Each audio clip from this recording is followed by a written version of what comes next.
Hello all the students. So I'm back again with a brand new class. In the previous class we studied about the verbs transitive, intransitive and linking verb के बारे में हमने पढ़ा था. आज हम जो थोड़ी सी एक्सरसाइज सॉल्व करेंगे, ठीक है, ताकि आपको और अच्छे तरीके समझ में आए. ट्रांसिटिव में देखिए आप कमेंट नहीं करते हैं. If you are watching the videos आप व्यूज होते हैं, लेकिन आप कमेंट करिए अगर आपको प्रॉब्लम है को. अगर आपको समझ में नहीं आ रहा है या समझ में आ भी रहा है तो आप please, we need your encouragement because you know right now this is very problematic phase से हम बहुत problematic दौर से गुजर रहे हैं और पता नहीं आगे क्या होने वाला हम नहीं जानते. and the things are not under our control, हमारे कंट्रोल में नहीं है. अगर आपको अध्ययन जो है लगभग हो सकता है फॉर अ ईयर ऐसे ही करना पड़ेगा.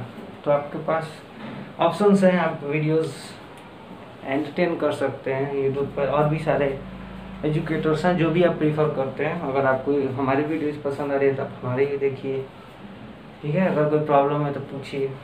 The problem is that we can respond you very early. हम बहुत जल्दी रिस्पॉन्ड करेंगे because we are only directed to you, क्योंकि हमारा सीधा जो एजुकेशन का कनेक्शन वो आपसे है, ठीक है ना. We are not a million subscriber channel, हम नहीं हैं. वी हैव फ्यू व्यूअर्स, हमारे पास कुछ फ्यू व्यूअर्स हैं और उनको सेटिस्फाई करना it's our duty. All the students please respond अगर आपको समझ में नहीं आ रहा है तो, ठीक है. चलिए आज देखते हैं ट्रांसिटिव, इंट्रांसिटिव और लिंकिंग वर्ब हम एक्सरसाइज करके समझेंगे. देखिए पहला वाक्य है ही वेक्स अप अर्ली, वह जल्दी उठता है. अब देखिए ट्रांसिटिव वर्ब अगर आपको पता लगाना है ट्रांसिटिव, तो आपको क्या से प्रश्न करना होगा. तो करिए वह क्या जल्दी उठता है. वो लिखा हुआ कि वह जल्दी उठता है, वह क्या जल्दी उठता है. ये क्वेश्चन हम क्या बना सकते हैं? हम नहीं बना सकते हैं, ठीक है. ट्रांसिटिव में क्या क्वेश्चन बनता है, इंट्रांसिटिव जो होता है उसमें क्या से क्वेश्चन नहीं बनता है. और लिंकिंग जो होता है वो सब्जेक्ट और एंड ऑब्जेक्ट दोनों सेम हो जाता है. ये पहचान है, ठीक है. अब यहाँ पे तीनों क्या है, वह और जल्दी दोनों एक ही है या अलग अलग है. दोनों का कोई बस वो बता रहा है कि वो जल्दी उठता है. तो यहाँ ऑब्जेक्ट की भी जरूरत नहीं है और ये लिंकिंग भी नहीं, क्योंकि वह और अर्ली दोनों एक दूसरे को लिए इस्तेमाल नहीं हुए हैं. यहाँ पर वेक्सअप जो है वो क्या हो जाएगा, इंट्रांसिटिव. IT क्या हो जाएगा, इंट्रांसिटिव. समझ में आ रही बात? क्यों? क्योंकि इस क्रिया को इसके आगे जो लगा हुआ है वो क्या है, एक एडवर्ब है, ठीक है ना. एडवर्बियल क्लोजर है. इसको ऑब्जेक्ट की जरूरत नहीं है.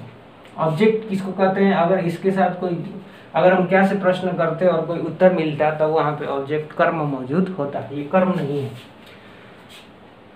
We do not want a piece of cake, हमें एक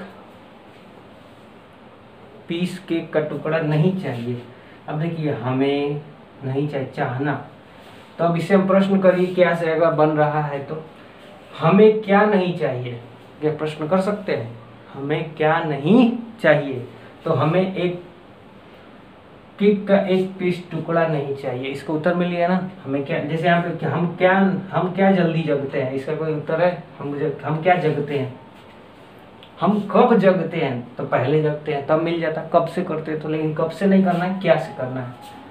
we do not want a piece of cake, हमें क्या नहीं चाहिए, हमें एक पीस ऑफ केक नहीं चाहिए. तो यहाँ जो वर्ब हो गया वो हो गया ट्रांसिटिव, क्योंकि ये उत्तर मिल रहा है यहाँ पर, इसमें नहीं मिल रहा था. बात समझ में आ रही है आपको? They are the great writers, वे महान लेखक हैं. देखिए अब लिंकिंग वर्ब यहाँ पर आपको समझ में आ जाएगा, झट से समझ में, कोई बात नहीं है. देखिए दो चीजें आप बोलते हैं लेकिन दोनों एक ही होती हैं, तो वो लिंकिंग वर्ब है. समझ में आ रही है आपको? देखिए कैसे, they are the great writers, वे महान लेखक हैं. अब वे जो हैं, वे और महान लेखक, वे और महान लेखक दोनों जो है सेम है ना. क्या ही और अर्ली सेम थे? क्या हम और पीस ऑफ केक सेम है? नहीं है. लेकिन वे और महान लेखक दोनों एक ही लोगों का है. वे महान लेखक हैं या महान लेखक वे हैं, आप समझ लीजिए. महान लेखक है, वे महान लेखक हैं या महान लेखक वे हैं? बात समझ में आ रही है आपको? दोनों सेम हो रहा, सेम नजर आ रहा है आपको? The world appears gloomy this day, ठीक है। आगे देखते हैं। तो यहाँ पर जो ये वर्ब हो गया, इसको आप कहेंगे लिंकिंग वर्ब। क्या कहेंगे? Linking verb. The world appears gloomy this, आजकल पूरी दुनिया दुखी दिखाई देती है। अपीयर्स मतलब दिखाई देती है, आजकल पूरी दुनिया दुखी दिखाई देती है। आप जानते हैं क्यों दिखाई देती है, ठीक है। अब देखिए, पूरी दुनिया ग्लूमी दिखाई देती है, ग्लूमी मतलब दुख से भरी हुई। तो दुनिया ही दुख से भरी हुई है, दुनिया दुख से भरी दुनिया है, दुनिया दुख से भरी है। दोनों सेम हो गए ना? दुनिया दुख से भरी है, दुनिया दुख दुनिया से भरा हुआ है। यहाँ पे जो दुनिया है वही दुखी है और जो दुखी है वही दुनिया है। तो यहाँ जो वर्ब होता है इसी को कहते हैं लिंकिंग वर्ब। बात समझ में आ रही है आपको? 4 क्वेश्चन मैंने सॉल्व किए, आपको बात समझ में आई? अब ये चारों जो है आपको खुद सॉल्व करना है, ठीक है ना। मैं रिपीट नहीं करना, नॉट रिपीटिंग, ठीक है ना। प्लीज आप ट्राई करिए, आंसर दीजिए। आप आंसर नहीं देते हैं, how we gonna help you out? We are not going to help you out, because we are wasting this if you are not utilizing it. अगर आप जानते हैं तो अच्छी बात है, आप हमें बताइए कि वी ऑलरेडी नो, वो भी कमेंट कर दीजिए कि we already know this, we are very intelligent and genius. अगर आप नहीं जानते हैं फिर भी नहीं देख रहे हैं, then you are a foolish person, nothing more than that. Thank you, keep studying.